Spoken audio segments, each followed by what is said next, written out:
Click the link in the description for your free Amsoil catalog.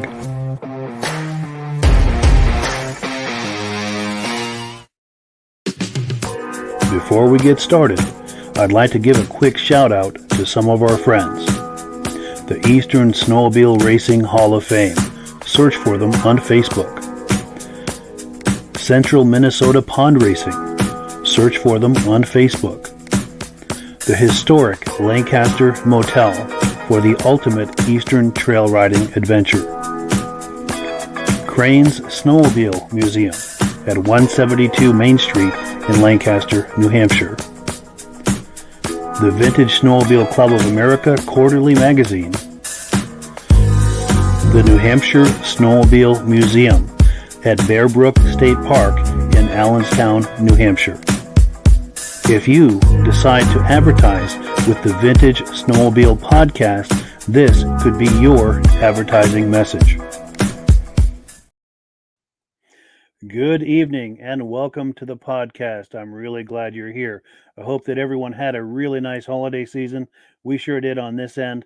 And we have, as usual, a robust lineup of vintage snowmobile entertainment for you here tonight. But before we get into all of that, I want to make sure that everything is working properly. So if you can see my face and hear my voice, I'm going to ask you to leave a comment. Let me know where you're viewing this from and whether you are a first-time viewer or a regular viewer. Now, to our first-time viewers who are stopping by tonight to check us out, I hope you have a good time with us and decide to join us here every Thursday night at 9 p.m. Eastern Time. Now, we simulcast this podcast to 8 different places across Facebook and YouTube. So wherever you're viewing this right now, just circle back in 1 week's time, and we'll be there waiting for you. To our regular viewers who are here week after week and season after season, you guys are the one that make this possible and keep this thing going. We thank you so very, very much for that. We've got some comments coming in. We'll take those real quick, and then we also have Rob waiting in the green room for us. We're going to bring him on in just a moment. Let's see, comments. David from Alaska Railroad says, good evening, everyone, and Happy New Year. Back at you, David. Appreciate it. Hope you had a nice holiday season. Someone on Facebook is saying, Happy New Year, everyone. Reese Fleury says, loud and clear, Tupper Lake, New York, regular viewer. Cool deal. Another Facebook user saying loud and clear. Mike McAlargy, Caseville, Michigan. Outstanding. Regular viewer. Brent Corbin says, hey, Mike, hope you're well. Mid-Michigan. And then can see and hear you well from Pittsburgh, New Hampshire. Cool deal. And Kevin Culhane, regular viewer watching from Virginiatown, Kearns, Ontario. I'm going to take one more and then we'll bring Rob on, and please keep the comments coming. But once we bring Rob on, we'll bring the comments. We'll continue with the comments with him on as well. Roger Cormier says, hello, everybody from Winnipeg, Canada. Rode our vintage sleds last weekend. It was great, but now the temperatures are warming up and not much new snow in the forecast. Yeah, we're getting the same thing here. Very disappointing. But all right, let me switch gears here, get where I need to be, and we're going to bring our good friend Rob Hilditch on. One click away, and there he is. Hello, Rob, Mike. Happy New Year. How was your New Year's? Very nice. How was yours? I did stay up past midnight, like 10 after 12, but that's enough for me. You had a comment from a person from Tupper, New York. Yes, Tupper Lake, New York. Let me see. That was I'm going there next week. Whoa.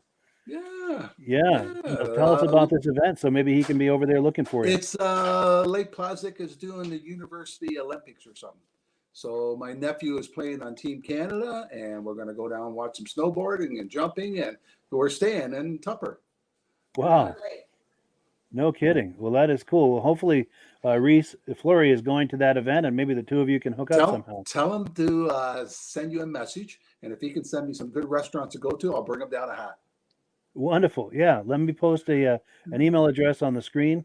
Reese, if you could contact me at this email address, I will forward that to and is there any snowmobile rentals there? We're hoping to rent one for a couple of days while we're there, if they have snow.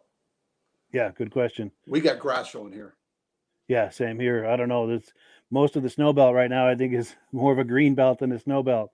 Even our ski hills have to shut down. Oh man, that hurts. Yeah. That hurts. Thankfully, ours here in northern Vermont are still open. You know, they rely on a lot of snowmaking during the colder weather, so I think they still got a bit of a base, but I'm sure they're going to be struggling here if this keeps up. Yeah. But well, cool. Yeah, Reese Fleury, if you're able to send an email, I'll forward that to Rob and put the two of you together so you can communicate on that. Very cool. So let's see. We have let me take a couple of quick comments. A few more have come in, and then we've got a full slate of stuff to look at tonight. Josh Leviker says loud and clear, cool deal from upstate New York. And Reese Fleury says the snow is gone there as well. He's talking about Tupper Lake. So, Stacy and Art Fosler, regular viewers from Platkill, New York. Question for Stacy and Art: did you see your footage on the Muscle Car podcast last night? That came off really great, by the way. Yeah, that was a good video they did. For sure. Yeah, Stacy did a great job interviewing and narrating that. Let's see, we've got Josh Leviker. There's a sled show he's telling us about on 2/18 at Whiskey Jack's in Seaville, New York. Seaville, what's that? I'm not sure. I'm drawing a blank too. But also the possibility of having a large spring sled show at the Lowville Fairgrounds, 5/27/23. Good to know. Good to know. That's something to put on the calendar. Oh, and one more comment. Reese Fleury says he will send me an email. Wonderful. We will look forward to that and put the two of you in touch. And yeah, very, very cool. So we have a full slate of stuff for us to enjoy tonight. Over the weekend, I was in Lancaster, New Hampshire, and I got an interview with Paul Crane at the Lancaster Motel. Now, what was going on at the Lancaster Motel? They were having a send-off party for the NBR, for the NBR Racing team. They're heading out to Eagle River, I think tomorrow, and they're planning to do some racing out there. So I did some interviews with them, did an interview with Midge Rosebrook, the founder of the Eastern Racing Snowmobile Hall of Fame, at his home. Got a whole lot of video footage over the weekend, and I'm going to be showing you a lot of it tonight. So let's get back to the menu. We're going to look at an interview now with Paul Crane. This was at that send-off party. I had a chance to visit with him, and I caught him off guard. I just came up to him with a camera and said, "Hey, do you want to talk about your upcoming show?" And he chatted about it for a minute, but I think I caught him off guard. So he didn't have a whole lot to say about it. So what I'm going to do to help compensate is we'll look at that quick interview with him, and then we'll look at some footage from the show in 2020. So you can see the merchandise, so to speak, as far as what that show looks like. Pardon me. So let's, without further ado, let's take a look. Paul Crane.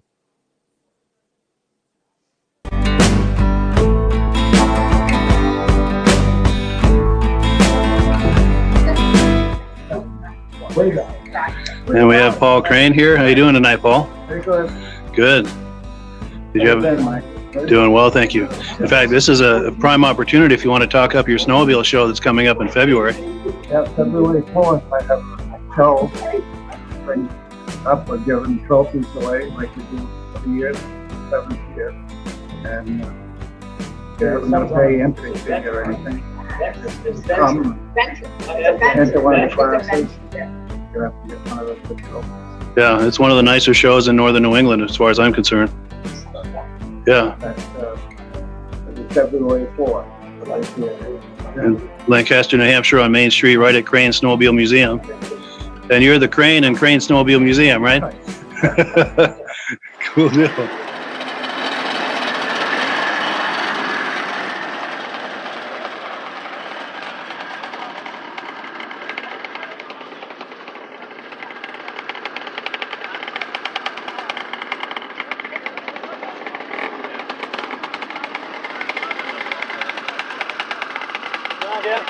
Good, you.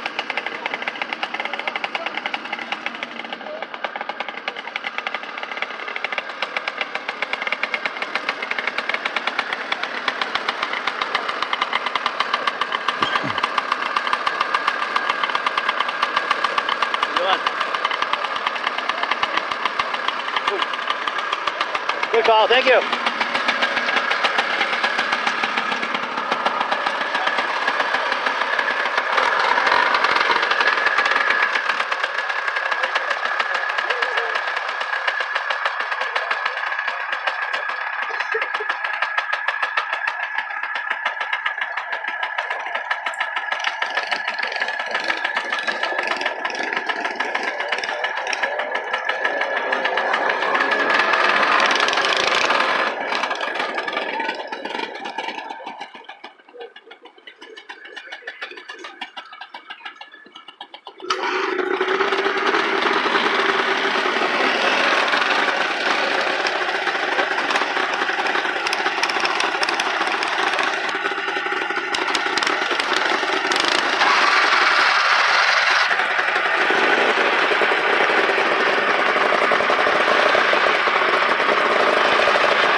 So yeah, that all happened at Crane's Snowmobile Museum in Lancaster, New Hampshire. If you like what you're looking at there, they're having another one February 4th right there on Main Street in Lancaster, New Hampshire. Anything catch your eye in there, Rob? I like it when people really bring their antique machine out and use them. Yes, Yeah. I like to see people drive them around. Yeah. for sure. Even that Arctic Cat, what was that, 1972 or something like Panther that? That was top machine in its day. But you know what? The cleated tracks, they wouldn't move on ice. Yeah, Or if you went or across the road. asphalt. If you went across the road, they just throw sparks. But you couldn't get a better riding machine than a Cat back in those days. But I don't know why For they sure. put that cleated track on there. I agree. Yeah, those cleats were horrible, especially on asphalt. Yeah. I've probably told that story before, how I got stuck in the middle of a road one time. Yeah. And I was yanking on it on one of the skis, trying to turn it around, and I broke the spindle. Now the ski's in my hand like this. And thankfully, it was in front of a neighbor's house, and he saw the whole thing, and he came out and helped me. I was like 12, so there's no way I'm getting that out of the road myself, you know. So thankfully, he was there. But yeah. But one quick comment, that red sled, that sled that said Roy on it, Yeah. that was Mr. Selly, and I'm drawing a blank on his name. Now, he and his sons and his grandchildren together have a serious collection of sleds, and a lot of them are rear engine sleds. You may have saw them later in the video pulling on a big rear engine sled. That was him and his sons and possibly his grandchildren. Yeah. So Roy was a make.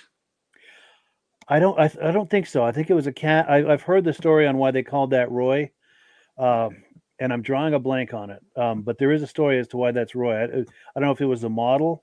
I almost think it was an early Cat, but I'm not sure. I know they told me the story one time, but I'm just drawing a blank. Yeah, it was in nice shape, that machine, whatever it was. Yeah, and they do all those restorations themselves as a family. It's a really impressive collection, really impressive family, really nice people. Good. Good. And they show up here and there on my videos and so forth. You've seen his son Aaron on here before, but yeah, let's see. We've got comments coming in. We've got oh yes, Stacy says thank you for the compliment about the video last night on the Muscle Car Podcast. Now they didn't check it live; they were out, but they're going to check it out. So that's cool. I'm glad they're going to take a look at that. James Spranger, good friend of mine. He and I met last week in Morrisville, Vermont. We had lunch together. He's on the podcast. He says he loves the show, and he's a regular viewer in Wausau, Wisconsin. And yeah, very great to meet you, James, last week. That was just a wonderful time we had. And we've got someone from Pittsburgh. Oh, Armand Buteau from Pittsburgh, New Hampshire says hello. Nice to hear from you, Armand. And somebody saying lost audio. Now, does anyone else just see our mouths moving and no audio? Hopefully we've got audio here. It's working good on my end, Mike. Good. So hopefully if there's an audio issue, someone else will comment and we'll get some kind of confirmation. But let's keep going with the podcast because we've got so much to cover tonight. We're on item number 2 for some announcements. We're going to talk about AMSOIL here in just a moment, but before we do, I got this image this past week from one of our viewers, Keith Gallagher. This is an image of him and his sister back in the day. They did a skidoo-a-thon as part of a fundraising event. They rode 50 miles that day, and that's Keith on the left. His sister is on the right. He was 6 and she was 8. So how cool is it to see images from back in the day? God love it. Yeah. So thank you so much, Keith, for that image. Send him a message. Ask him if him and the sister still ride. Good question. Yeah. If you're viewing, Keith. My sister and I still ride. Wonderful. Yeah. Very cool. So yeah, Keith, if you're viewing, Rob's got a question for you. Please weigh in. So it is that time. We're both over 65, both of us. Oh, nice. Yeah. Is this a lifelong thing that you've done together, riding sleds? Well, we have that cabin up north. So yeah.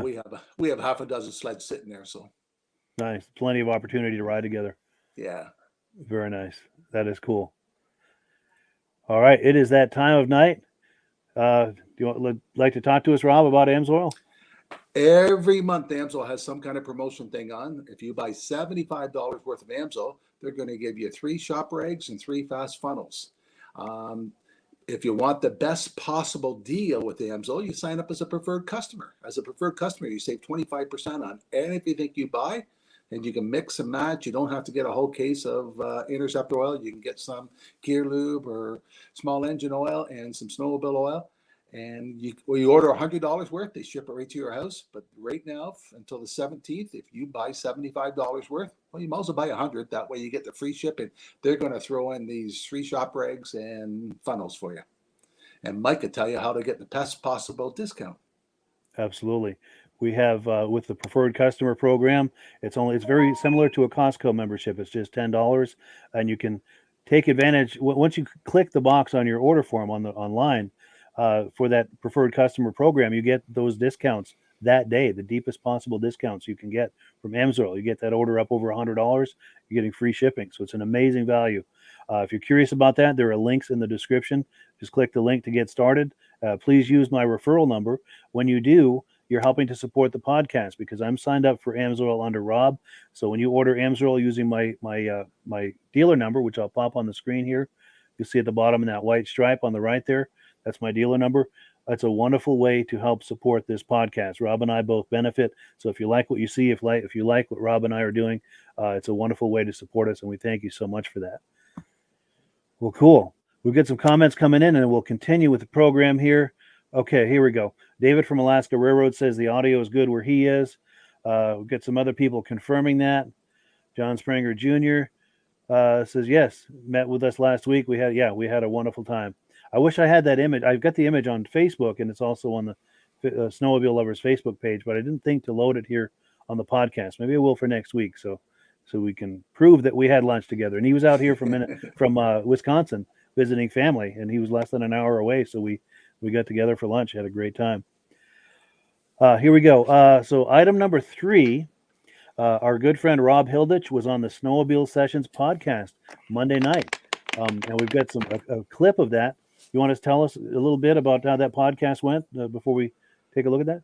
I met this gentleman at the Toronto Snowmobile Show, and he came over and interviewed me at my booth, and he said, I've seen you on Mike's show. Will you come on my show? And he said, hemmed and hawed, and I didn't say yes or no, because Mike does 2 shows a week already, so that would be 3, and plus I got another commitment to do once a week.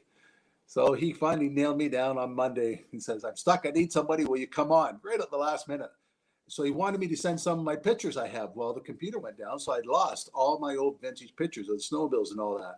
So I had some friends that we did during the summertime racing and stuff like that send me some of the pictures, and we posted them, and we talked about different events I go to and stuff like that. And it was a good little show.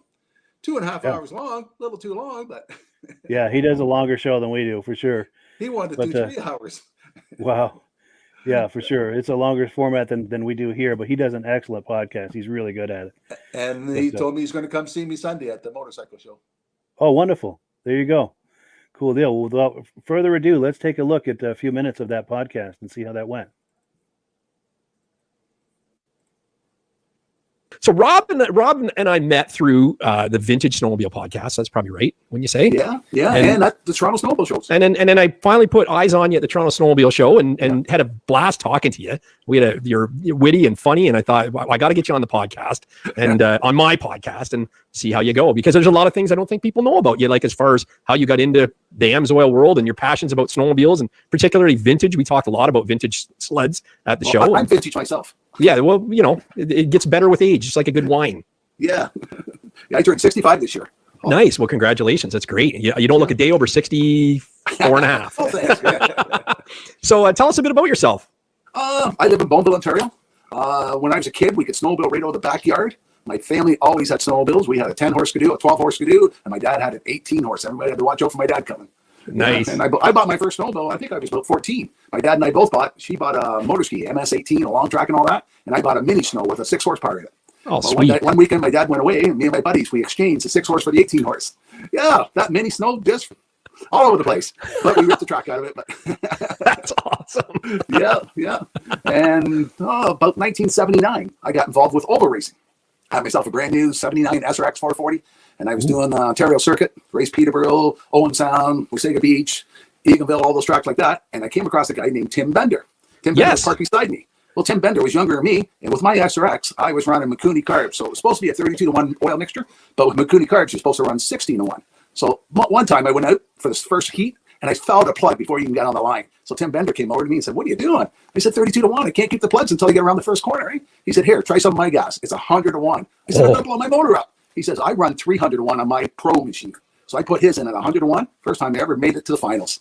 Was that in 1979? He got me involved in Amsoil, and I've been with Amsoil ever since. Yeah. And it's so funny because the key is 100-to-1. And that's really when I came up to the show, I had been, like, as everyone knows, I've got a vintage outboard motor on my boat. It's a 2-stroke pre-mixed gas and oil, 120 horsepower, a CC. It's horsepower, and I always struggle with finding good oil. And the only oil, and I'm an oil snob when it comes to the oil for my outboard. It has to be the Mercury full synthetic it has a bit of gold on the label. And everybody's gave me other oil to try, and just run this in it. It's the same oil, blah blah blah, and it's not. And then I was on the forum, and someone said, try AMSOIL, 100 to 1, and blah, blah. And that's when I come up to you and said, 100 to 1, really? And then you told me that story, and it's like you gave me a sample, which I haven't used in the boat yet, but I have ran it in my weed eater and leaf blower. And I'm telling you, it's amazing. There's zero smoke. I mean, everybody thinks it's going to blow up because there's no smoke coming out. No. And it's 100 to 1. You have twice the protection than what still oil does at 32 to 1. Yeah, and explain how that higher temperature, so you don't need as much oil. And that's more protection, and just lasts 2 to 3 times longer. That's the key. That's the key. Is go ahead and I had the opportunity to meet the Seabolt families. Do you know them? No. They're the factory Mercury racing team, and they could get all the Merc oil they wanted free, and they ran AMSOIL for 30 years in their race boats. Really? Yeah, and they could have got Merc oil free, but they bought AMSOIL because they had so much money tied up in their engines. Yeah. And the key that you explained to me is that it's a lower boiling point base. It's not boiling point. It's flash point. It's a lower. Most petroleum oils burn off about 200 degrees. Yeah. And then they leave carbon stuff and all that behind. AMSOIL doesn't burn off to over 300 degrees. So it leaves more protection behind, and you're not going to foul plugs and stuff like that. So it gives you more protection, higher burn. It doesn't matter if you got a 200 Black Max, a 99, a chainsaw weed eater, everything runs the same oil mixture. So that way my wife cannot screw up when I say, put one of these bottles in to 5 gallons of gas. Right here, one of these to 5 gallons of gas. Yeah, and you're good to go. I love it. Yeah. I think that's so simple because 30 years ago at my cottage, you know how many different gas cans I have with all different markets on it? 16 to 1, 32 to 1, 50 to 1, everything. And that's what I do. It's like you have to go in there like a chemist and mix your oil, and you gave me that container, and it's like, bloop, you're done. Fill it up, and away you go. Put 25 liters in it, and off you go, or 5 gallons, and away you go. It's pretty crazy. And the thing is, my leaf blower has always been a hard starter, and it must be the oil because you put in 101 and she fires right up because there's more fuel in the mixture now. So it runs a lot better, more power. Is there any tests done that actually show that you get more, I guess, horsepower or more? AMSOIL made a special dyno machine, and down the States they call them stringer machines. We call them weed whackers up here. And they bought 100 stringer machines, 10 stringer machines from 10 different companies. And they're going to run them on their oil for the first 10 hours, and then they're going to switch half of the AMSOIL. At the end of the test, all the equipment's broke except for one company. They couldn't do the test before the 10 hours up. All the other companies broke except for one company. So they ended up going out to the market and finding landscaping companies. And they found a crew that had 2 crews, and they switched one over to the AMSOIL and the other one over to whatever oil they're using before. Yeah. And the one they're using before, the new 2 cycles have a screen in and all that, because you don't have back pressure. You don't get the horsepower of a 2 cycle. So the screen gives you back pressure. And these people, after 30 hours, will clean the screen. After 300 hours with AMSOIL, the screen was still clean. Yeah, I've seen lots of pictures and videos on that too. And that's saying before we talked at the Toronto show, I was watching videos of there's another rep in the US that has posted, and they show the piston skirt, like they pull the engines right apart of those tests you're talking about, and they show the pistons of what the one looks like with this oil and what the one looks like with AMSOIL, and it's amazing how clean everything is. Your exhaust valves and all that stuff. So I think you have like AMSOIL, does it not have a reputation to run it? Like it's almost like the Dayco belt thing that we talked with Dayco last 2 weeks ago, or before Christmas, whenever it was. And Dayco said, like the common misconception is I'll run Dayco belt as my spare when it's superior than of the regular one. How do you get over that stigmatism that AMSOIL is just for my old crap? I had a guy on our broadcast last week and said, I'd like to run AMSOIL because it's cheaper to buy than the manufacturer's junk. But the manufacturer tells me I got to run their oil to be covered under warranty. I said, no, that's not true. If you see the poster behind me, it says freedom to run. You see, like freedom to run. Freedom. Yeah. Yeah. And that's what AMSOIL came out with. So if you buy a brand new snowmobile, or you got one last year, and you switch over to AMSOIL, the new Skidoo gives you a 1-year warranty. AMSOIL is going to give you a 2-year warranty. They're going to cover any mechanical part that lubricants touch for an extra year, because that's all confidence are in their oils. Now, Bombardier tried to sue us for doing that. You can't warranty our machines, but they lost in court. Really? Yeah. So anybody who buys AMSOIL, ask for, we have these things we give you in the case of oil. You go online, sign up, and AMSOIL gives you an extra year. Yeah. What the 2 strokes? So it doesn't matter. It doesn't matter. Like you run her hard, as long as there's oil in it, you're covering it. How do you prove that they didn't run it out of oil or like? Oh, we do a lot of tractor pulls and events like that, and we're tearing the engines down all the time. And when you tear an engine down, you can tell whether the oil has broke down by the color of the bearings. See, if the bearings have score marks on it, that means a piece of metal from somewhere else went through. So you look at wrist pins and stuff like that. But if it has like a rainbow color on it, it was lack of oil. Yeah. It wasn't a piece of metal that went through it. So No, right. I do a lot with highway trucks because highway trucks at 10,000 kilometers, they change oil. With AMSO, they're going 70,000 kilometers without changing it. So a lot of guys says, hey, I got 200,000 tied up my truck. I'm not going to go that far. I said, well, here, what I'll do, I'll take an oil sample for you at 10,000. So this one guy's running to Mexico and back. We did an oil sample for him. He had 70,000 kilometers on the truck. We changed AMSO. At 80,000, we did a sample, came back perfect. At 90,000, we did a sample, came back perfect. At 100,000, we did a sample, and they said, take the vehicle in and get the cam replaced. And they said, load number such and such is wearing out in the cam. So the guy went in the dealership and said, it's under warranty, change the cam. They said, oh, nothing wrong with your cam. We're not doing that for you. And he says, okay, I'll pay for it. So it was $600 for him to have a new cam put in this truck. They took it out, and number 2 lobe was wore out. And they said, how did you know that? We didn't hear no noise in that. He said, by an oil analysis, they could tell by the metal that's in the oil what part of metal it was and where it came from. And they've had this problem so many other times before. They knew by that engine, it's that there lobe that wears out. So if that truck would have broken in Mexico, the cam would have went, it would have took the timing chain, pistons, everything out. It would have been $5,000, $10,000 down in Mexico to fix it. Yeah, wow. So by doing an oil analysis, we can determine what's starting to wear out ahead of time and how well the oil is.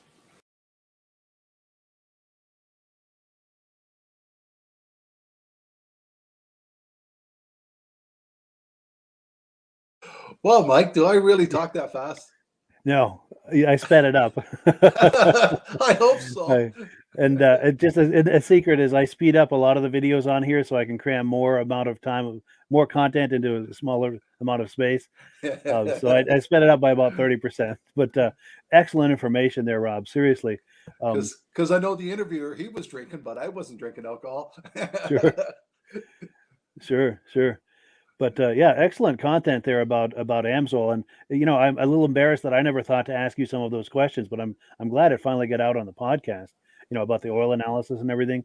That's just really powerful information, and then how it proves the superiority of the AMSOIL product.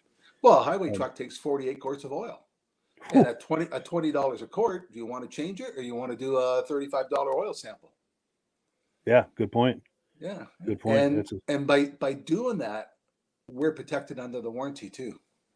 True. We had a customer had a Mack truck, and he had a 500,000 kilometer warranty on it. Well, just 10,000 over the warranty, some plastic thing went through the carb and took the top end of the motor out. So he phoned me and said, they're not going to fix it because I'm over by 10,000. I said, get me an oil sample. So I went down and picked up the oil sample. I said, call the rep in. So when the rep came in, I said, call me and I'll come down. So the rep came down, he looked at the motor, went and looked at the speedometer, went back and looked at the motor and said, where's the motor out of this truck? And the mechanic said, that's it right there. And he says, no, this has 500,000 miles on this truck. That engine still has the home marks on it. And he says, well, the guy's been running AMSOIL, and the AMSOIL rep's coming down with the oil analysis. He said, tell him, don't bother coming. We're repairing that for that guy. There was no wear on the inside of the engine. The home marks are still in there. That's amazing. Yeah. That's amazing. So if anyone is watching this and is thinking, wow, I'm sold on AMSOIL and I'd like to support Mike and Rob as a part of this podcast, there are links in the description. And when you order AMSOIL through us, you're helping to support this podcast. Rob and I both benefit. I'm signed up under Rob, and we both benefit. It's a wonderful way to support the podcast. And on that broadcast Monday, we talked about my truck. I have 1,300,000 kilometers, which is, I don't know, close to 900 miles on it, 900,000 miles on it. And one guy says that's impossible on a six liter Chevy gas motor. So when the guy's coming to see me Sunday, he wants to take a picture of my speedometer. Yeah. Once it turns over the numbers never do line up again. Eh? Oh, that's how you can tell. Sure. They're offset a little bit. Yeah. And I said, all you got to do is sit in the front seat and you could tell there's that many miles on it. The seats wore right out. The spring's coming through. Right. But the outside of the truck looks good. Nice. Very cool. Well, let's take a look here at what's next. As I was saying earlier, I was at the Lancaster Motel on Friday. They were having a send-off party for the NBR Racing team. We're on item number 4, by the way, and I was able to get an interview with them. I've got it into 2 parts just to kind of break it up a little bit, but let's take a look at part 1 of visiting with the NBR race team about their sleds and their plans. They're going to Eagle River. I think they're leaving tomorrow. So let's take a look.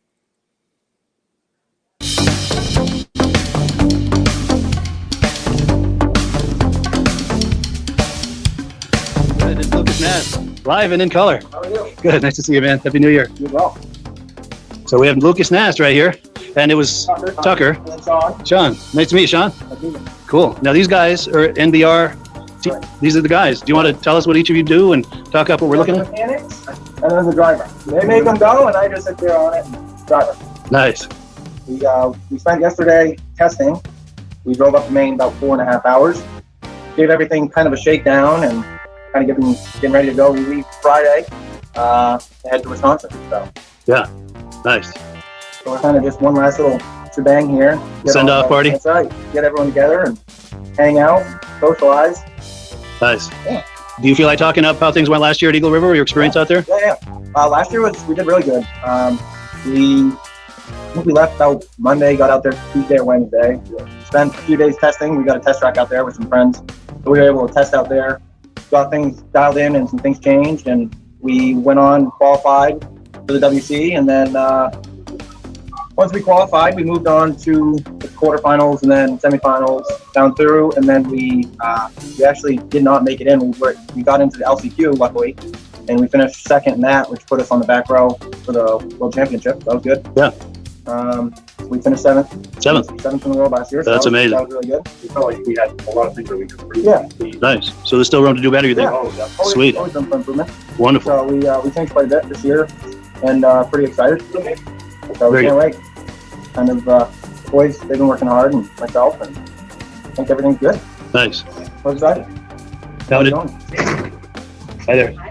Now, a typical day, if you guys want to talk up a little bit in a typical day, what are you doing with the sleds, to the sleds? What's going on with you guys? It can either be pretty laid back or we're up till 2 in the morning. Well, depends what needs to happen. Oh yeah, like the other night we were up, we had to build air boxes. Something just, you gotta have them, so we stayed up. I went to bed around 2 o'clock the next morning, you know. Wow. But they came out, we got them working, so that's It's everything from changing carbides to building air boxes, fabricating foot boxes, and everything else.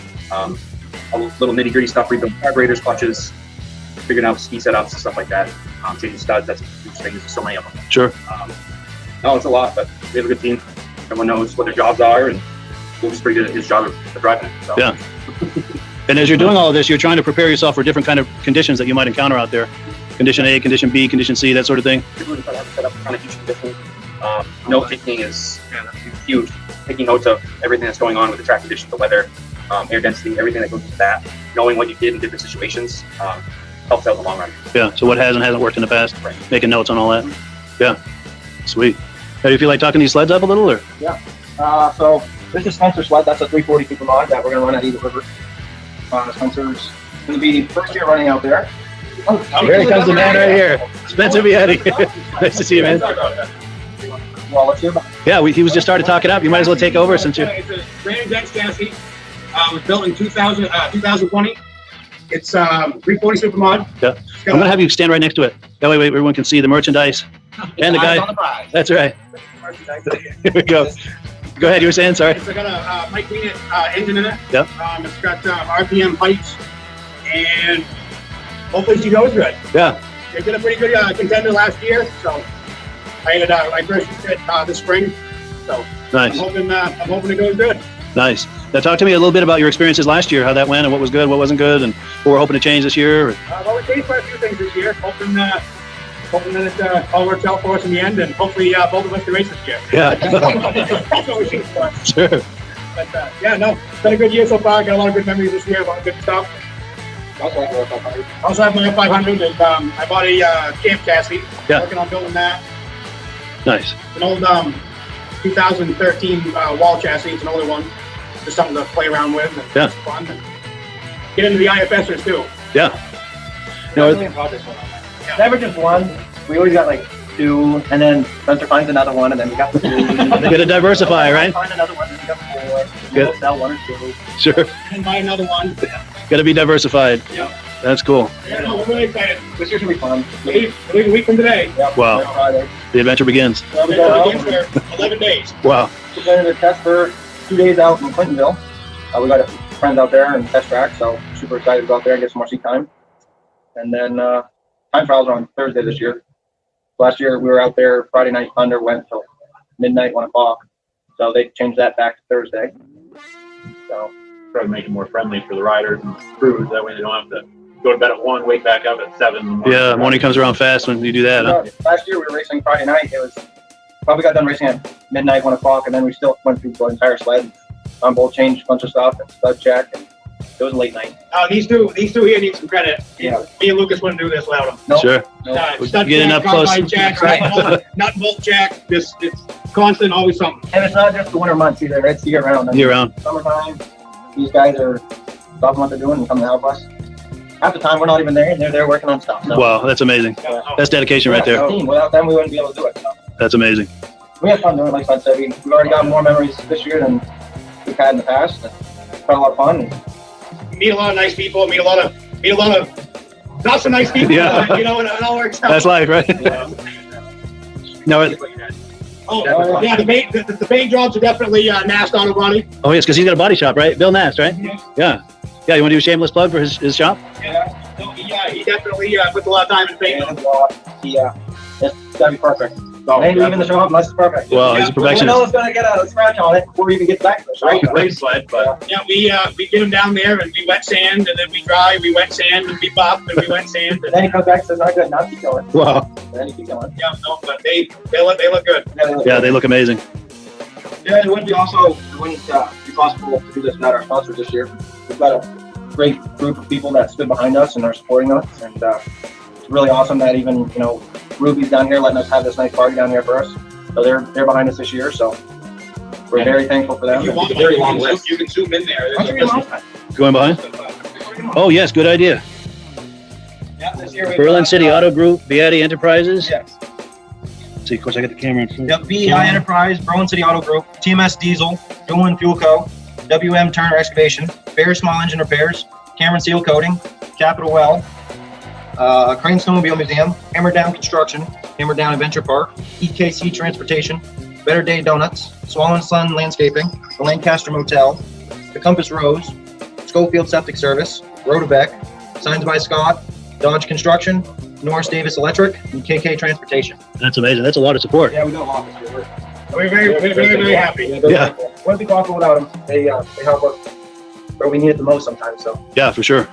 they're just out there. The old saying, it takes money to win. That's it. Yeah. An old wise man once told us, you're only going to go as fast as all in feet. Yeah, that's true. So good thing for them, we have deep wallets. Yes. That's amazing. We have fun. It's a good thing for them guys. Can't thank them enough. Really, so. Yeah.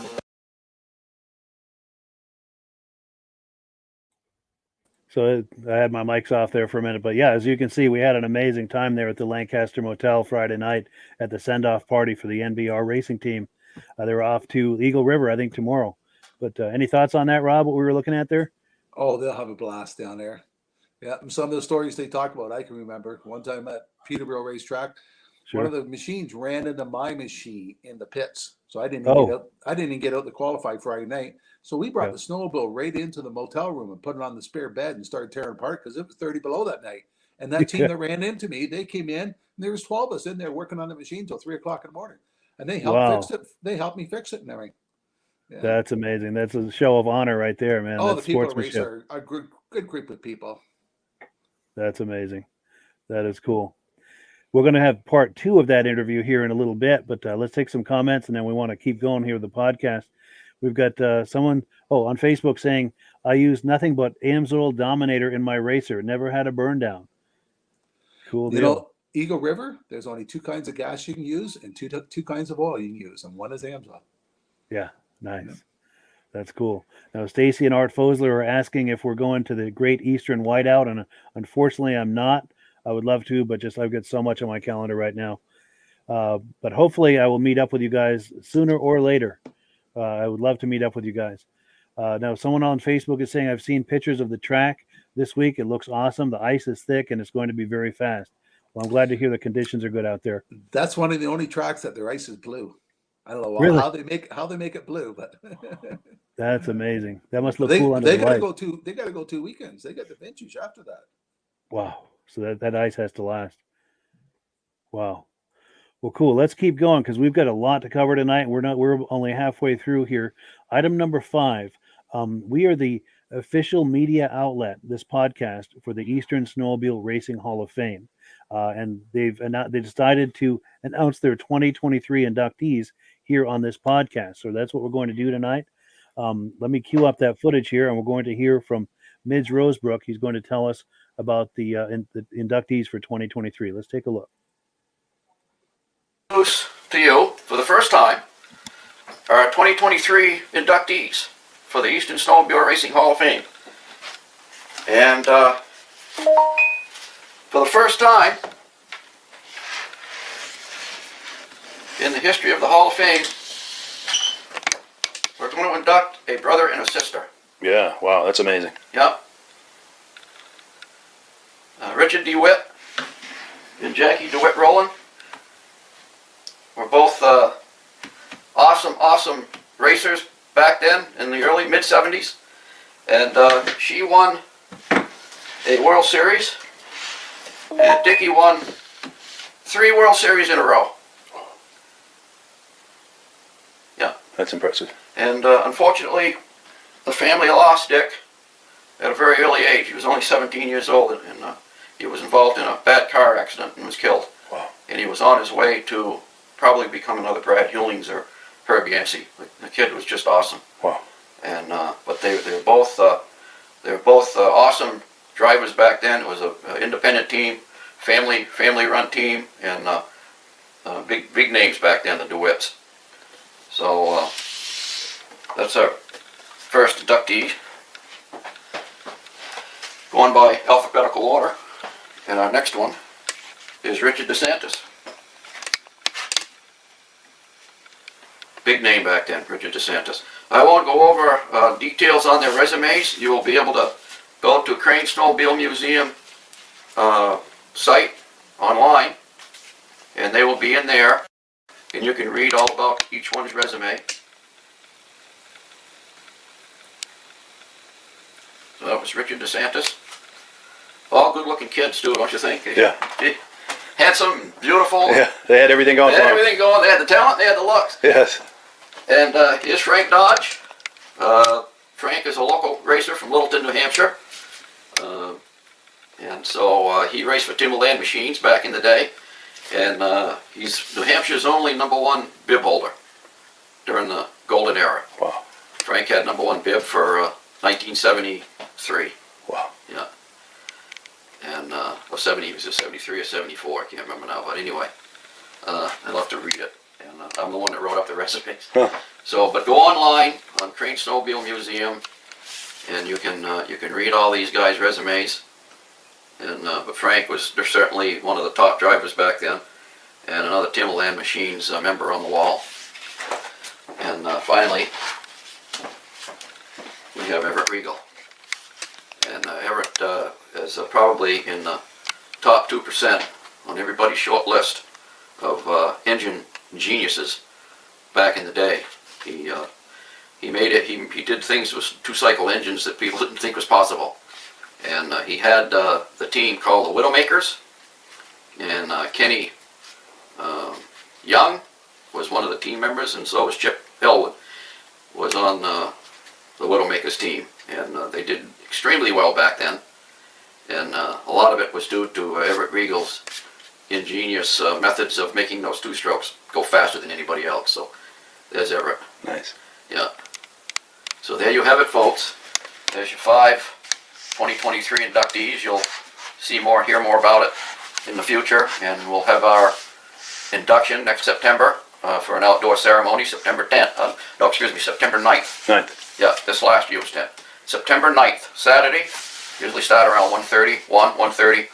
And if you want to come to that, you will see a lot of the older members that are already on the wall, and be able to shake their hands and talk to them. And these are the guys that we used to look up to. Let's face it, us New England kids didn't have any big sports figures coming to Lancaster or any of these small towns. These guys did. You can watch Richard Petty race at Daytona on television on ABC Wide World of Sports. You can watch the basketball players, the hockey players on television from Boston and New York, and but none of those guys ever came to Lancaster. True. These guys came, most of them, or Boonville, New York, or Bangor, Maine. Yeah. And they signed your autographs, and they thought we'd forgotten them, but they're finding out we didn't. Yeah. Yeah. And if I can add to that, going into our 7th year with this Hall of Fame reunion, Hall of Fame induction ceremony, Yeah. this has turned into a reunion for Yeah. anyone who's associated with or interested in Eastern racing, Eastern Snowmobile racing. Their Because- family reunion. Yeah, Mike is right. inductees past, present, and future show up, and anyone interested or have memories of this, it's turned into a reunion kind of a situation. So it's wonderful to see these awards given out. They're certainly worthy of them, and it's a wonderful thing. But the other byproduct of this that maybe no one had anticipated is that it's a wonderful reunion. It's a community, and we all have a wonderful time visiting and sharing stories and laughing. Yeah, It's a very jovial time, and if you're interested in this sort of thing, it's something you don't want to miss. This is something that you need to really soak right up now too, because these people are in their mid-70s, early 80s now. Yes, the clock is ticking. If you miss any of these inductions now, you may not see these guys again. Really. I hate to say it, but we've lost a couple now already. So if you watch these guys when you were kids, 20-somethings, teenagers, and they're in the flesh. They're right here. They're at Cranes every fall for these inductions. Yeah. And you stand back and you listen to these guys talking amongst each other and talking racing and the one that they missed and the accident and the guy pushed him off the track and they're laughing about it now because it's part of their history and it's a family reunion. Mike was right. It's more than an induction. It's a family reunion. Yeah.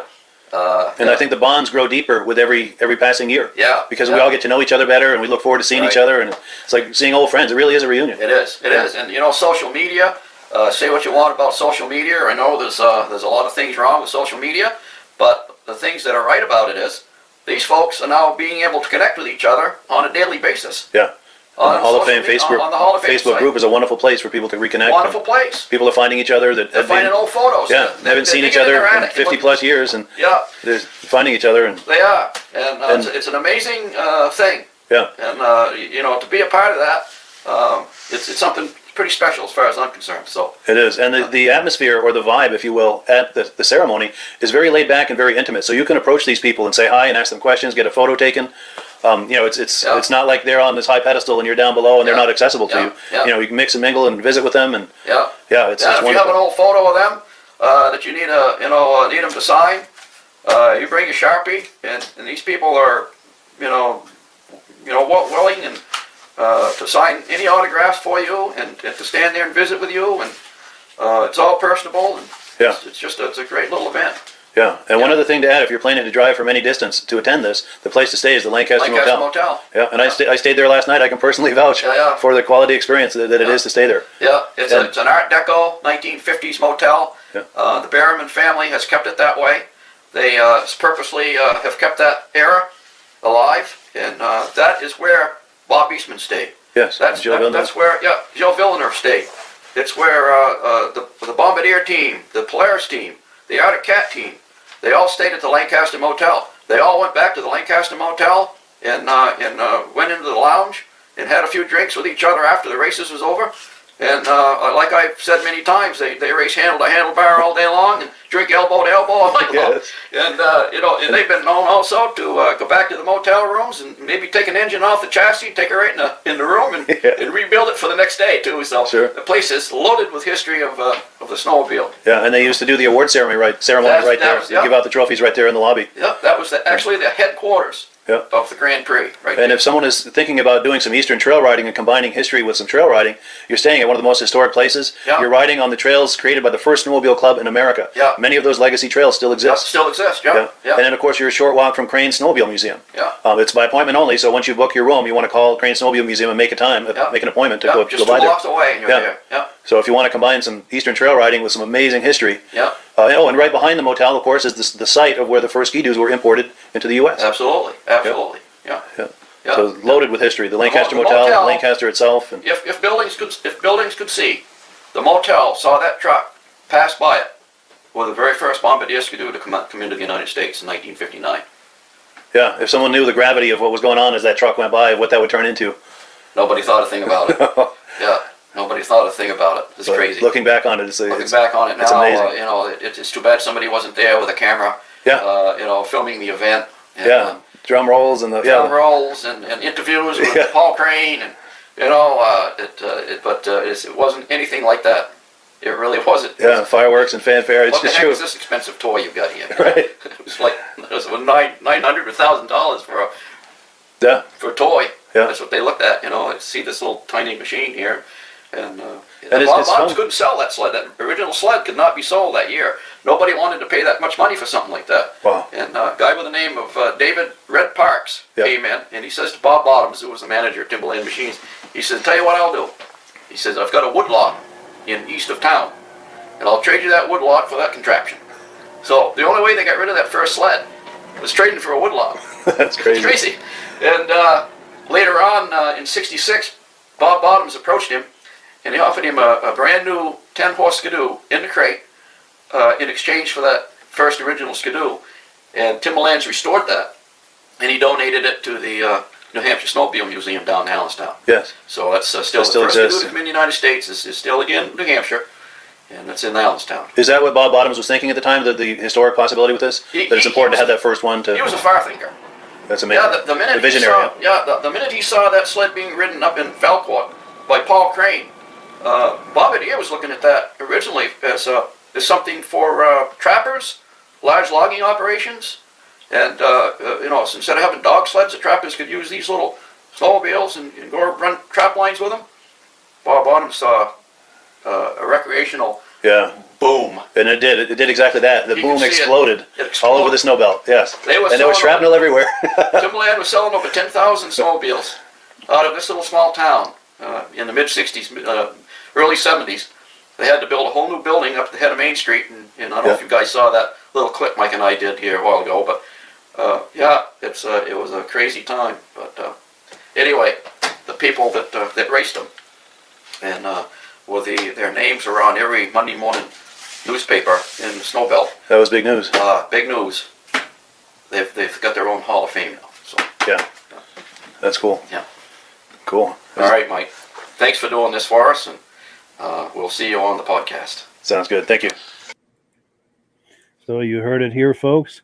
And I thank the Eastern Snowmobile Racing Hall of Fame so much for allowing us to break that news here on the Vintage Snowmobile Podcast. Any thoughts on what we were looking at there, Rob? Oh, that's amazing what they do that for those people, eh? Yeah. For sure. And look how many small towns that those racers showed up, like he talked. Like Daytona people don't come. I know all the small towns around our place, that's what brought everybody out was the Winterfest and had the big pros show up. Yeah. Yeah. For sure. Now we've got another comment that's come in. We've got David from Alaska Railroad saying congrats to all of those racers. And thank you so much for congratulating them. With high honor. And as you saw from those images of all those inductees and all the smiles on those faces, it really is a joyous reunion type of environment. So if you're curious at all about Eastern Snowmobile Racing, it's the event of the season. It really is. Consider joining us in Lancaster September 9th and staying at the Lancaster Motel. So let's keep going with the podcast here because we've still got a lot to cover and we're almost out of time, but I'm going to push the envelope and go over a little bit tonight. We're on item number 6. Now, you saw we were standing there in Midge Rosebrook's kitchen talking about those inductees. Well, Midge had a message for Rob. So let me load that up here and we're going to take a look at what Midge had to say for Rob here. Here it is. Let's take a look. This is for our friend Rob Hilditch, the Amsoil guy. See what I have here, Rob. And I think you have a photo of my sled last year at Pittsburgh. Mike, you can probably pop that up. I've got this 1975 Polaris clone PDC. It started out as a 77 TX 440. And I had Mark Belanger do the job. And Mike has got a photo of it, I believe, somewhere. And you can pop it on. And there's a photo of me sitting on that sled getting ready to head out in the Pittsburgh ride up north in Pittsburgh, New Hampshire this last March. It was 35, 40 degrees. We had 8 inches of wet, heavy snow. It snowed all day. And I was trying to break in this new engine. It was probably the worst conditions of trying to break in an engine is to take off on a 30-mile run at 50, 60 miles an hour, because that's the speed these guys were going up there, to break in this new engine. But it ran perfect all day long, and I believe a lot of it is probably due to this racing AMSOIL that I use. It's you only use like I think I did a little more than 50 to 1. It says 50 to 1 here, but I think I did more like 40 to 1 to break in the engine. And so anyway, just a shout out to Rob that I'm using it as well, and there you have it. And happy trails when we get snow. Yes. And if you're curious about buying some AMSOIL, just click the link in the description. And in doing so with my dealer number, you're helping to support the podcast. And I thank you so much in advance for doing that, and thank all of the people who have been doing that. That helps to support the podcast. Yeah. And thank you. That helps to support the podcast. You're doing this. Yeah. Well, I thought this would make Rob smile. Oh, for sure. Thank you. Yeah. Cool deal. Well, thank you very much. Much appreciated for that. For sure. Yeah, that was really nice of him to do that. That was a great testimonial. Yes. Cool. And I'm glad he thought of you. That was really cool. Yes. Well, thank him very much for me. I will. And he'll be watching this for sure. But, well, cool. So let's move on now to item number 7. We're going to talk about some snowmobile history in the lobby of the Lancaster Motel. While I was there and had a little bit of downtime between some of the interviews, I walked around and did a kind of a little historical conversation, or monologue, I guess you'd call it. But let's take a look at that.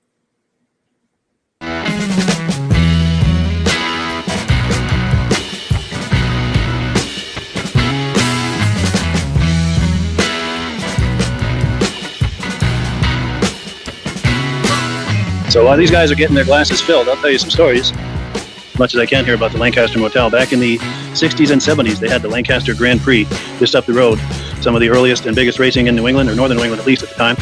And the award ceremony for the Grand Prix every year would be right here in this room. The racers would race elbow to elbow every day on the track, and after they're finished racing, they'd come and drink elbow to elbow in that bar over there.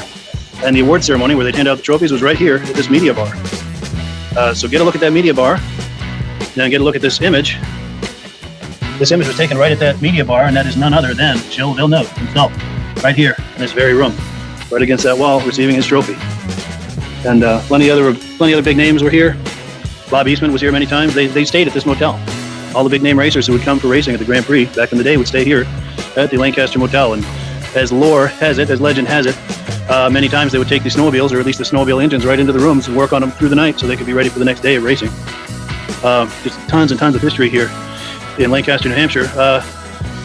Snowmobile City, USA is what many people call this, the snowmobile capital of the world. Why do they call it that?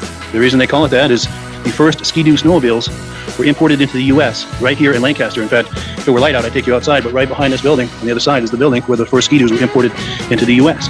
Now, the man we were talking to a few minutes ago, Paul Crane, he was the first American to ride a Ski-Doo snowmobile in the U.S. or Canada.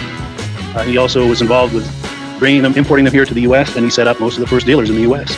He set up some of the first Ski-Doo dealerships in the U.S. He also is the founder of the first snowmobile club in America, which is here in Lancaster, New Hampshire. That guy we were talking to a few minutes ago, Shane Beatty, he is the president of the first snowmobile club in America, right here in Lancaster, New Hampshire. So if you are interested in snowmobile history, want to snowmobile on some of those legacy trails, many of those trails still exist. The Snowdrifters, I think it's the Snowdrifters, let me take a look here. Yeah, the Snowdrifters Snowmobile Club can set you up. They let you know what are those legacy trails that can make that happen for you. Now, if that weren't enough, Crane's Snowmobile Museum is walking distance from this motel.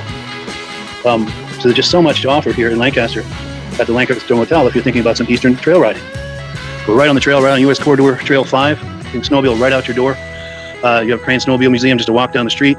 It's by appointment only, so once you book your room here for snowmobile trail riding at the Lancaster Motel, your next call is to Crane's Snowmobile Museum to book a time to go in there to see the museum. There's over 100 sleds in there.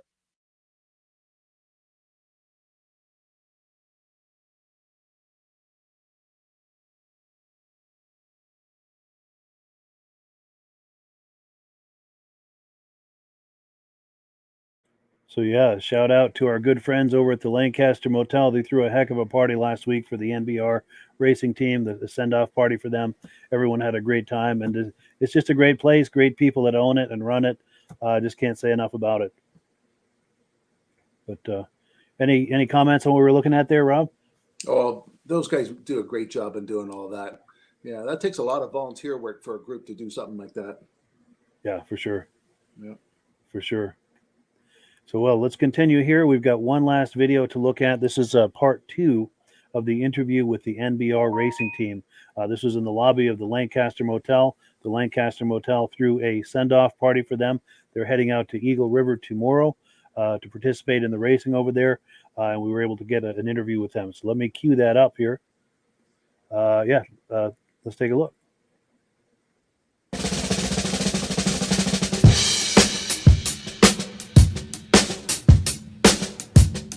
We haven't topped up this sled yet. Is there anything on this? This is Lucas's sled. That's the same sled that we had last year. Yeah. We've got 2 of them this this one was built brand new last year. We didn't run this one too much. But we really changed quite a bit on this one this year. We kind of, the Gents chassis, and we got some new power plants this year, so we're excited about those. And we've got another sled that's a down for this one. That's back at the garage that we tested yesterday. So nice. We're hoping to bring 2 out there and hopefully maybe have another driver for one of them. But if not, then we will get the backup. Nice. Now, are my eyes playing tricks on me, or is there neon light coming from under the? I like it. Disco. Nice. Very cool. Gotta catch the eye somehow. That's right. Yes. Yeah. Now, would that be on while you're racing, or is that just for here? Yeah. Nice. We watched last year at Eagle River, but Yeah, I know the lights. Friday Night Thunder, it was on. Nice. That's cool. Really cool. There's no mistaking you for anyone else when you get the lights No, on. you can take it out pretty good. Yeah, they're easy to follow. That's How cool. many people of us out there that have them? Like, I think there's one other guy. That's cool. So yeah. Yeah, we got a nice banner going on here. Yeah, we got Climb, we got Polaris, we got Woody's, and BP Racing Fuel. On top of our sponsors. On top of our local sponsor. sponsor. Nice. Woody's has good traction. Yeah. Action product. Getting us first before. You want to talk that up as far as your experiences with Woody's and using their products? Or? We always had really good luck with these. I mean, that's all we really ran too. So we We buy the slim eliminators, competition studs, Yeah. peanuts, backers. We buy the backers, the wall flat backers. Yeah. good service, good quality. We go through a lot of them. Yeah, we sharpen them, we put them back in, we miss them, they go flying. But no, Woody's has always been good. Good. Good quality product. So for someone who's considering traction products, either for trail or for race, you'd recommend them? Wonderful. Yes, they've been good to us over the years. Yep. Definitely Eastern VP and Elliot Mays would get up real quick. Yeah. Nice. Can't thank Steve over there enough. Good. So, been good to us. Same with the climb gear. Yeah. Top-notch quality, warm. You're never going to be cold. It's too warm. When it's 30 below, you need that. Last year it was 30 degrees, and I actually had my race suit. I didn't even wear it. I wore my climb gear that I got for just around the pits and stuff. It was so cold, and that stuff kept me so warm. Negative 30, the wind was blowing. So climb gear, top-notch quality, super warm, good stuff. Nice. And durable in a racing situation. Yep. Takes the rough and tumble and all that. Nice. Yep. Well, cool. Very good. Very good stuff. Yeah. Was there anything we haven't covered? Anything anybody wants to talk about that we haven't? Yeah, that was a good thing this year. Me and Lucas definitely did not think we were going to get the amount of sponsors, but we were very grateful that everybody was very willing to be a part of it. Yeah, that is a serious list. That shows some serious support from the community. Yeah, True, yeah. We need room to grow. Definitely. So if anyone is watching this, Right, these two walking in right here, they're some of our sponsors right here. Right here we go. We got our TMS Diesel and Bruin City coming in. Nice. So, In fact, I got a DVD for you. oh, there you go. There you go. That's what we're doing here tonight. I got for you guys too, but once we pause, I'll play Santa with the DVD. Yeah, no, I appreciate your sponsorship. Yeah, we were just talking about sponsors and thanking our sponsors this season. Wouldn't be possible without you guys. So, Well, it's never enough, but a little bit helps. it does. It all adds up. This is a great opportunity for a shameless plug if you want to talk it up. Do you want to talk up the business? Best salesman right here in the Northeast. Oh, we got, we're getting another one of these sponsors just walking through. Right there, the man in the black, that's Joe Dragono. Capital Left. Hey, Joe. How we How you doing? doing? Nice to meet you. Let me give you a DVD. Oh, we got a deal. There we go. What about like the 100th? Oh, you're the second. But the timing couldn't be more perfect because if you'd like to do a shameless plug for your business, the camera's right on you if you want to talk it up. No? Okay.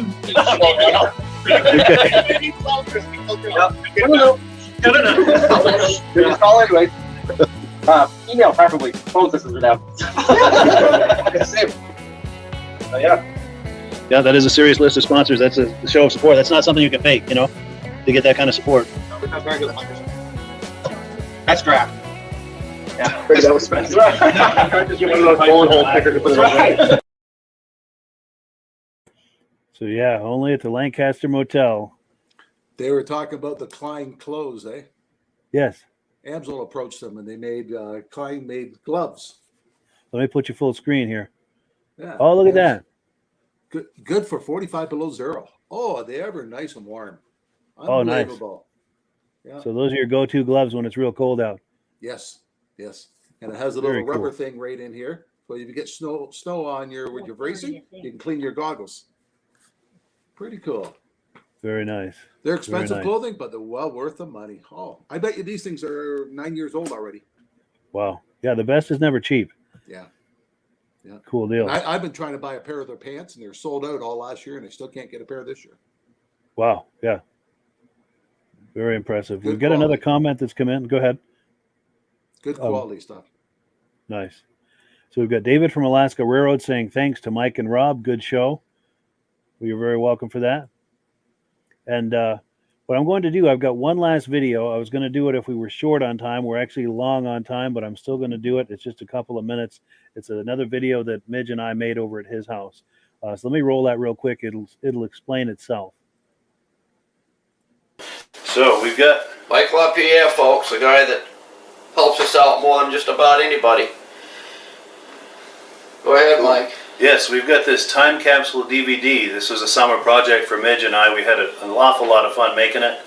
And Midge's cousin was able to come up with some 8mm footage from back in the day.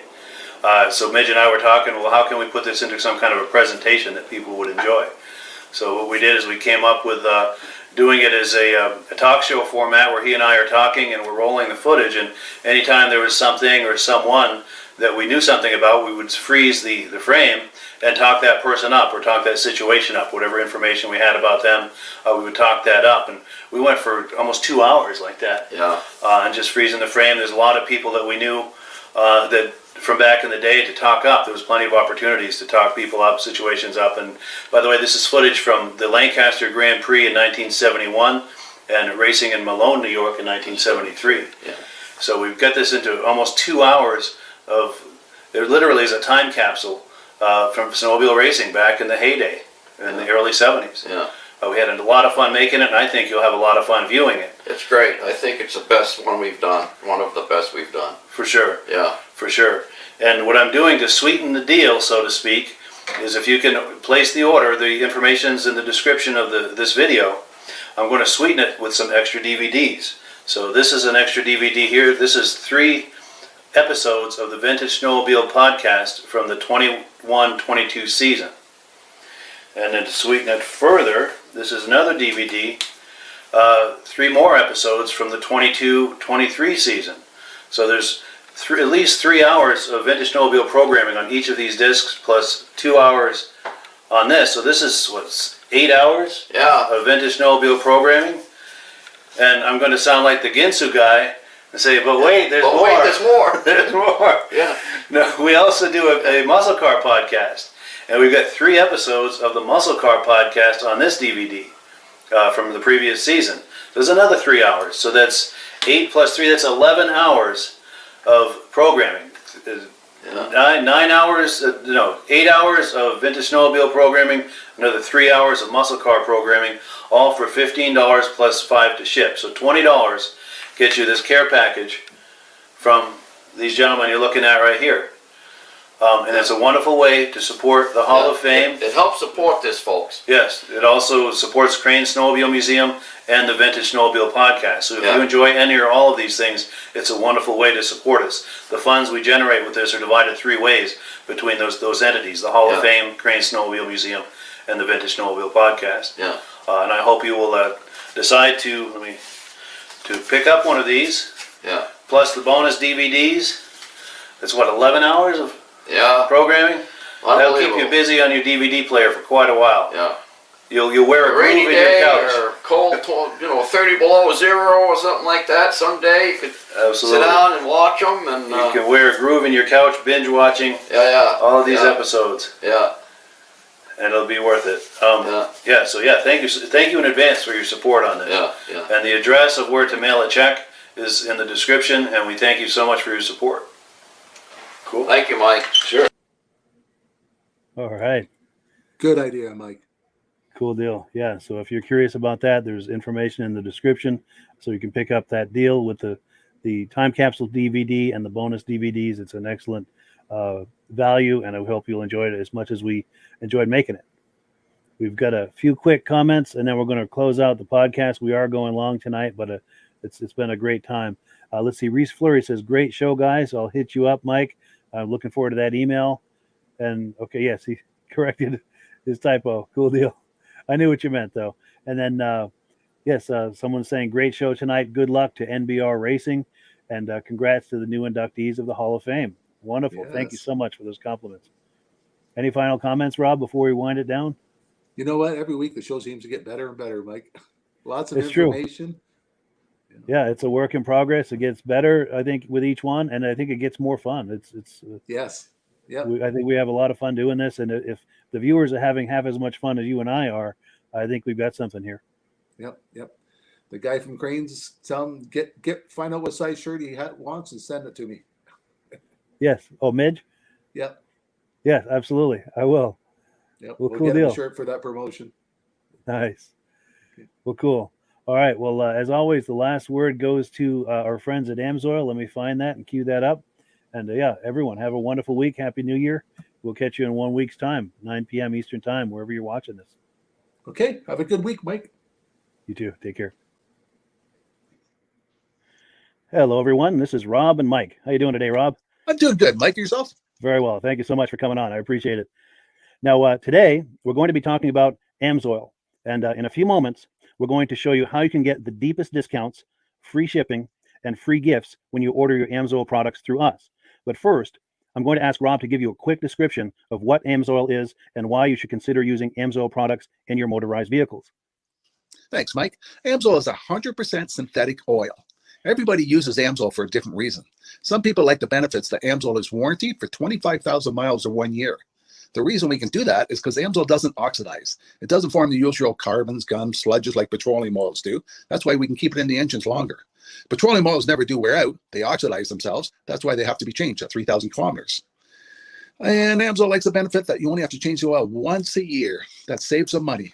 Some of the people like the benefit of Amsoil is it's a slipperier type lube. By having a slipperier type lube, it cuts down friction and drag. By less friction and drag, engines run 20 to 50 degrees cooler, better gas mileage. Now, Amsoil says 25% more protection than the industry requires is in the Amsoil bottles. My average customer gets about 10% increase in gas mileage. That's a big savings. Yeah. And by cutting down friction and drag, for every 10 degrees you cut down the friction and drag, doubles the life of the engine. So by having the engine run cooler, it makes it last longer. Some people like the benefit of the range of the Amsoil. Amsoil's flash point is 425 degrees, and it pours at 50 below zero. Wow. If you ever try petroleum oil when it's 10 below, it turns to honey. And in the summertime, petroleum oil thins out, and once it thins out, that's when it starts breaking down.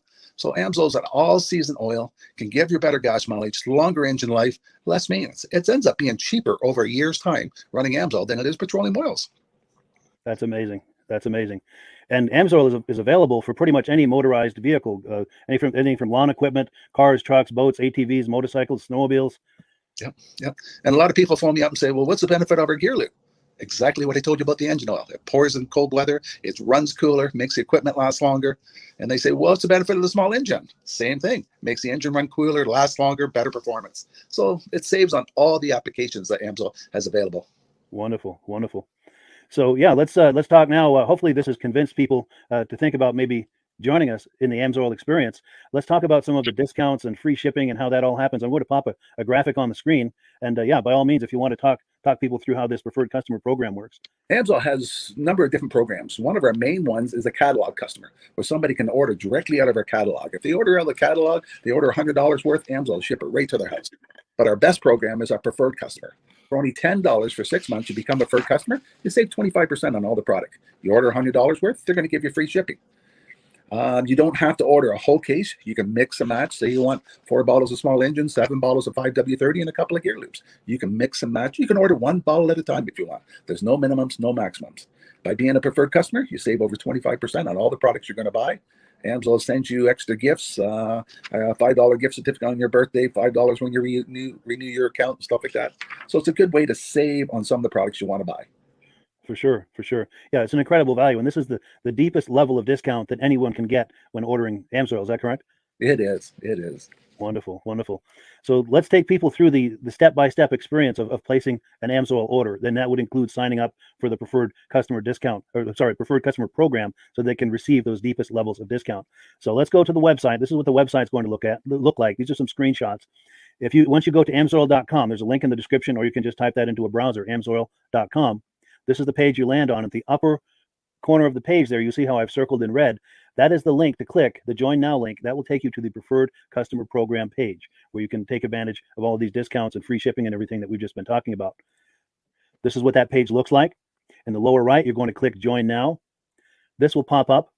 You select the duration you'd like, whether it's 6 months or 12 months, and click Add to Cart. Now, once this pop-up goes away, you'll be back on the main page.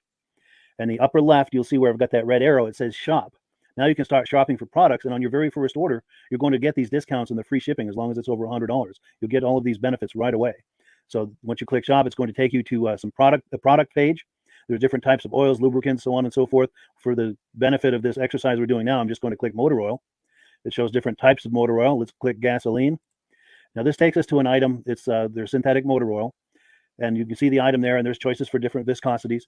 But take a look at the price. Let's take a closer look. Let's zoom in. But if you've joined the preferred customer program first, you're going to automatically get the deepest levels of discount. That's what we're looking at here. You're saving $3.80 on that quart of oil. Instead of paying $16.29, you're now paying $12.49 for that quart of oil. That is the deepest level of discount you can possibly get. And then you just add the quantity that you'd like. You select any other items that you're thinking about, add them to the cart. And once you click Add to Cart for the final time, you're going to see this come up at the top of the screen. It's going to show your items and your the total that you're at so far. Pardon me. And then you just click View Cart in the upper right, and that'll take you to your cart. Take a close look here at the upper right. That blue box shows that you're getting free shipping. You're eligible for free shipping on this order because it's over $100. That little yellow box shows that you've got the preferred customer membership on your order. That gives you the deepest levels of discounts for the next 6 to 12 months. And then below that, you've got the items that have been selected. For the exercise here, I selected 9 quarts of the signature series, but that brings us up over $100 for the free shipping. We're saving $34.20. And if you're ready to finish, you click Checkout Now, and that takes you to this screen here. If you haven't signed up with an Amsoil account at this point, just click in the lower right to create an account, create a new account. It's going to ask you for some basic information, name and those types of things. Now let's take a closer look. You'll see this gray shaded box. This is a very important box. This is going to ask you if someone has referred you to Amsoil. And if so, please enter my name. My name is Mike LaPierre. It's spelled right there on the screen for the correct spelling. And also the referral number, 304-555-94. That's how you make sure that Rob and I get credit for this. Now, in the interest of full disclosure, I have signed up for Amsoil under Rob. So when you order using this referral number, Rob and I both benefit. So if you enjoy these podcasts that we're doing, this is a wonderful way to support the podcast, because when you order using this referral number, Rob and I both benefit. And the commissions I make go directly toward offsetting the cost of doing these podcasts. So I thank you in advance for that, for using my referral number. I very much appreciate it. And once you've done that, you just go into the next screen to enter your payment information, and you're done. Now, once you've placed your order that's over $100, and that order includes your Amsoil preferred customer program, you are now eligible to get a free DVD from myself. Now, this is going to be either a muscle car DVD or a vintage snowmobile DVD. Use the email address on the screen, wkspodcasts@gmail.com. Send me an email. Let me know which DVD you would like me to send you, the muscle car or the vintage snowmobile DVD, and I'll get that right out to you. As you're typing in that email, in the subject line, be sure and type in capital letters "free DVD requests" so it stands out as I'm checking my email, and we'll get that right out to you. So I guess the last thing, Rob, that we wanted to talk about is if someone is considering Amsoil as a business opportunity. Yes. If anybody has a retail or a commercial account and they would like to buy directly from Amsoil, just send Mike a line. He'll show you how to set up, and you can buy directly from Amsoil.